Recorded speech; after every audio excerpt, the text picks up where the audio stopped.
Kamu tetap kita kontrak untuk probation 6 bulan. Gue dari situ, gue tetap jalanin. Terus gue nonton konser itu sendiri. Men, gila men. Nonton Temper Trap sendiri, gue bilang, oh gini hidup ya. Gitu. Bro, umur segitu, flying money lah, beli sate. Traktir teman-teman gue yang gak jago main basketnya. Belajar untuk membela, berjuang, mempertahankan rasa aman, nyaman, itu buat nyokap gue.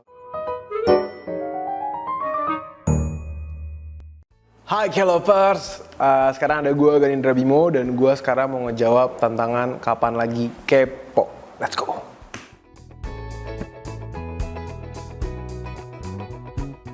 VJ Hunt 2008 di Ciamplas Walk Bandung. That's the first time. Dan itu yang ngebuka jalur karir gue di industri entertainment.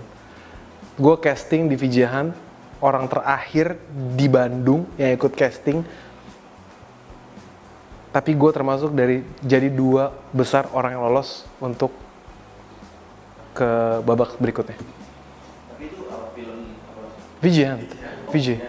VJ itu presenter musik zaman dulu. Mungkin lu belum lahir. Udah belum? Masih? Hah? Gue udah VJ? Jauh banget tuh.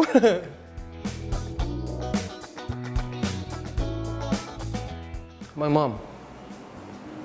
Gue nggak punya hubungan, bukan soal diplomatis, gue punya alasannya. Gue dulu dibesarin dalam sebuah keluarga yang bokap gue tuh keras banget. Keras, mentok.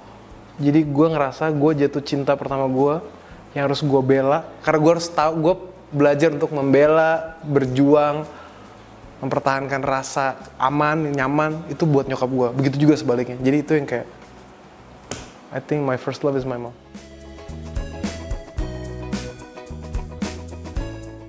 Waktu itu yang gue inget ya, gue sih lupa inget, tapi tahun 2013 waktu itu gue ada film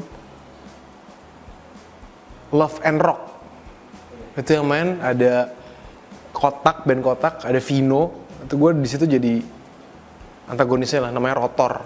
Nah, itu pertama kali gue dapet interview dari wartawan dan gue nggak tahu harus ngomong apa.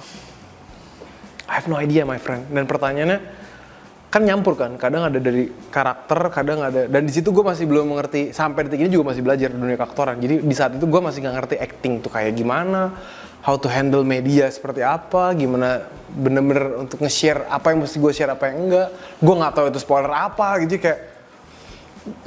Dan sosial media belum kayak sekarang gitu. Jadi edukasinya masih di area-area itu gitu. Menyenangkan. Bingung atau perasaannya kayak Bangga men, bangga. Gue ngomong sama nyokap gue, wih tadi aku diwawancara loh pertama. Kayak gue ingat kalau kejadian itu, jadi gue bangga. Kan gue suka nonton bola banget kan, kalau ada media day gitu kayak keren juga kalau ada satu momen yang lu ada mikrofon gitu kayak ditanya, wah, and then pas bener-bener ada, bingung. Gini rasanya deg-degan, mulut gemeter gitu. Dan di saat itu juga itu menarik tuh. Habis itu filmnya tayang. Gue dikritik sama salah satu kritikus film top waktu itu ya, namanya Hans David. Dan thanks to him juga, karena dia gue ngebuat karir gue jadi pengen belajar acting lebih dalam lagi. Karena di kata-katanya kurang lebih kayak gini, lo mendingan memperdalam dunia presenter aja, karena lo punya kemampuan komunikasi yang baik daripada acting. Di situ justru di momennya gue harus belajar acting supaya gue bisa buktiin diri gue kalau gue bisa acting. Bukan buat orang-orang, tapi buat kayaknya berarti yang gue pikir acting itu gampang, tidak semudah itu Vergoso. Dari itu.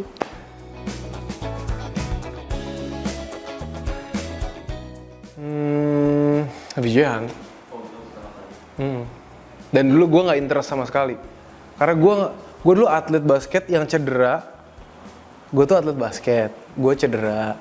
Di hari casting VJ Hunt itu, gue nemenin teman gue yang casting. Dia punya radio tuh. Ya udah, pagi-pagi gue tinggal jalan-jalan nonton segala macam. Gue jemput malam-malam. Ya udah disuruh lu udah coba casting sekalian. Ya udah deh. Nggak ada pressure, nggak ada apa-apa. Gue ikutan casting aja. Ternyata gue yang lolos. Jadi gue nggak punya beban apa-apa kan. Oh ya udah lolos. Oh gini ya, easy gitu kan. Terus gue nonton, gue dapet program. Gue terus sampailah di puncak malam final VJ Hunt. Gue nggak menang karena nggak bagus jawaban gue. Gue nggak bisa, gue nggak punya public kemampuan. Ya gue gemeter di depan panggung gitu kayak aduh takut banget ya. Terus akhirnya ya gue ngerasa gagal. Tapi karena gue goals jadi atlet, gue nggak peduli sama sekali. Jadi, Ada perasaan senang kayak. nah gue gagal kan di malam final itu. Yang menang tuh Rizky Kinos, tuh VJ Rizky sama Robby Purba. Lu bayangin nggak lawan gue maksudnya waktu itu bersaing sama orang yang punya jago MC, jago terus gue harus jadi VJ. Bahkan gue nggak tahu cara ngomong. Karena gue dulu gue nggak selancar sekarang. Sekarang nggak lu tanya aja gue ngomong gitu kan. Ya dulu kayak gitu, dan akhirnya gue waktu itu nonton siaran ulangnya pas malam final tuh gue ngeliat kayak gini ya di depan TV, kayak bukan dunia gue sih gitu. Karena gue di basket cedera, nggak dapat pemasukan, akhirnya dapet kontrak bro. Gue nggak menang tapi dikontrak. Gue nggak tahu apa yang dilihat dari itu produser. Kamu tetap kita kontrak untuk probation 6 bulan. Udah dari situ gue tetap jalan.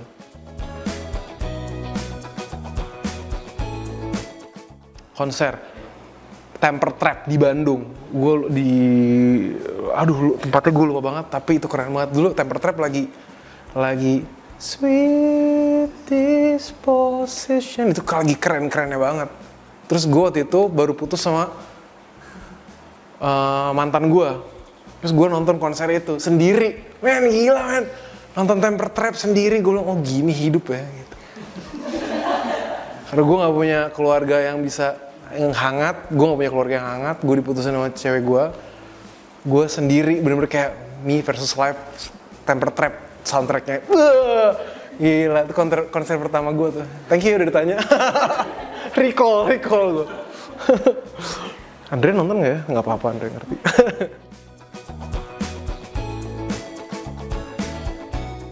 Oh di sekolah udah dulu gue termasuk siswa yang berprestasi. Karena gue ketua OSIS, dapat piala gitu, misalnya pinter secara akademis lah. Ya udah kasih. Tapi kalau yang tadi Nah, terus gue mulai ikut.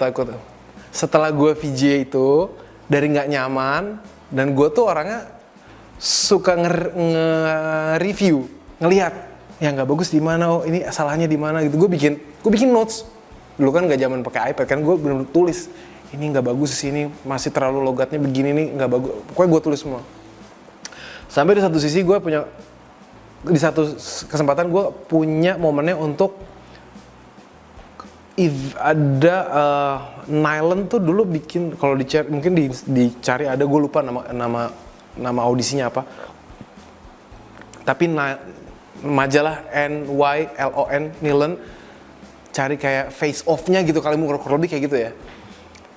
Gue ikutan bukan daftar tapi masuk mereka yang mengkategorikan, mereka yang akan seleksi sendiri, dan gue menang di situ. Bangga banget main gue. Wah gila. Karena kriterianya bukan keren, bukan rahang kotak, badan bagus, bukan. Kriterianya lo harus mesti banyak hal gitu. Gue kayak gitu ditanya jawab, ada audisinya, ada tes-tesnya bukan audisinya. Akhirnya gue dapet cover majalah pertama gue. Nylon itu sama Poppy Sofia. Ada kalau lu cari, muka gue masih, itu gue tahun 2000 berapa tuh ya? Lupa. Ya lu juga kayaknya masih segini bro. Iya. Gue ada di lokasi di mana gue sekarang dipanggil. Dulu kan kayak om, bercanda kan kayak om, gitu, kayak bro gitu kan. Sekarang om, bener. om, gila lagi udah om. Gaji dari klub basket waktu itu. Itu klub basket itu lumayan tuh 150.000 dulu. itu basket profesional atau Klub-klub kecil gitu dulu di Bandung. Jadi waktu gua masih SMA lah udah main di klub, udah lumayan kan, 150.000 per tanding loh. Pertanding lumayan. Bahkan gua udah main dari SMA udah main di kompetisi buat semi kuliah gitu. Sebelum kuliah tuh udah ada scouting gua udah main. Terus gajinya yang kedua, yang gue inget tuh di MNC Music Channel.